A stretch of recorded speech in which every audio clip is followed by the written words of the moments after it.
നമ്മൾ നോക്കാൻ പോകുന്നത് ബയോളജി സീരീസിലെ 1 മാർക്ക് 2 മാർക്ക് ക്വസ്റ്റ്യൻസിൻ്റെ പാർട്ട് 2 ആണ്. നമുക്കൊരു ക്വസ്റ്റ്യനോട് നോക്കാം. Testosterone is secrete by. അപ്പോൾ ടെസ്റ്റോസ്റ്റെറോൺ എന്താണ്? നമ്മുടെ മെയിൽസിൽ തന്നെ പ്രൈമറി സെക്സ് ഹോർമോണാണ് ടെസ്റ്റോസ്റ്റെറോൺ. അപ്പോൾ സെക്രീറ്റ് ചെയ്യുന്ന ആരാണ്? ടെസ്റ്റിസ് ആണ് നമ്മുടെ ടെസ്റ്റോസ്റ്റെറോൺ സെക്രീറ്റ് ചെയ്യുന്നത്. ഓക്കെ, എല്ലാവർക്കും അറിയാമെന്ന് വിശ്വസിക്കുന്നു. നമുക്ക് രണ്ടാമത്തെ ചോദ്യത്തിലോട്ട് പോകാം. ഓക്കേടാ. The first movement of the foetus and appearance of hair on its head are usually observed during which month of pregnancy? First മൂവ്മെൻറ്റും ഹെയർ അപ്പിയറൻസ് നമ്മുടെ ഫീറ്റസിൽ ഹെയർ അപ്പിയറൻസ് വരുന്ന ഏത് മന്തിലാണെന്നാണ് ചോദിക്കുന്നത്. പ്രഗ്നൻസിയുടെ ഏത് മന്തിലാണ്? നമ്മുടെ 5th മന്തിലാണ് ഫസ്റ്റ് മൂവ്മെൻറ്റും ഹെയർ അപ്പിയറൻസും വരുന്നത്. അടുത്ത നമുക്ക് അടുത്ത ചോദ്യം നോക്കാം.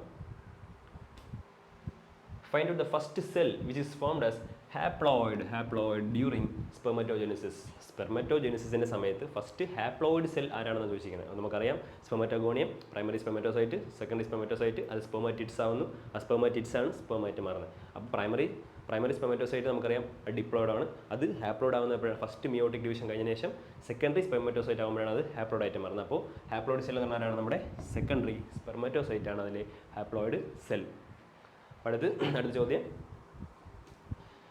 Select the correct path of sperm movement in the mail reproductive system. Mail reproductive സിസ്റ്റത്തിലെ സ്പെർമിൻ്റെ മൂവ്മെൻറ്റ്. സ്പെർം എവിടെ നിന്നാണ്? നമ്മുടെ സെമിനെഫ്രസ് ട്യൂബ്യൂൾസിൽ നിന്ന് വാസ ഡിഫറൻസ് വഴി ഇവിടെ എത്തുന്നുണ്ട്. നമ്മുടെ യുറേത്ര വഴി പെനിസിലിൽ നിന്ന് പുറത്തോട്ട് പോകുന്നുണ്ട്. അതിൻ്റെ ഒരു കറക്റ്റ് മൂവ്മെൻറ്റിൻ്റെ ഒരു ചോദ്യമാണിത്. ഇതിൻ്റെ ആൻസർ എന്ത് ചെയ്യുക? നിങ്ങൾ കമൻറ്റ് ചെയ്യുക.